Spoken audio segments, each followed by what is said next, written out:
ஒரு வார்த்தை சொன்னேன். அந்த சாடிகள் எல்லாம் கழுவுங்க, அதுல தண்ணீர் நிரப்பி. நிறைய பேர் சொல்லிக்கிறாங்க, தண்ணியை கொதிக்க வை, அரிசியல் இல்லை, பருப்பு இல்லை, எதுக்கு தண்ணியை கொதிக்க வைக்கிறீங்க? அவன் நிரப்ப போறான், அவன் நிரப்ப போறான், அவன் நிரப்புகிறதே, அவன் நிரப்புகிறதே. 6 சாடிகளை திராட்சை ரசம், முந்தின ரசத்தோட பிந்தின ரசம் சூப்பரா இருந்துச்சுன்னு சொன்னாங்க. அங்க போனோம்னா இப்ப ரசம் நல்லா இருக்கு. முதல்ல கொடுத்தது யாரு?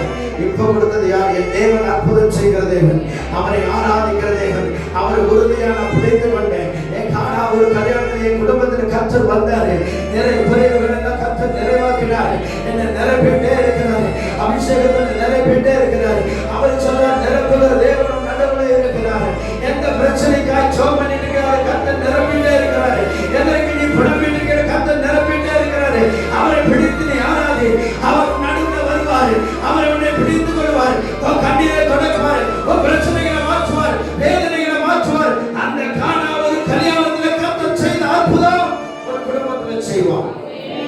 குடும்பத்தில் நிறைவு வரும், நிறைவு வருவதற்கு கர்த்தர் இன்னைக்கு சொல்றார், நீ ஜெபம் பண்ணா நிறைவு வரும்.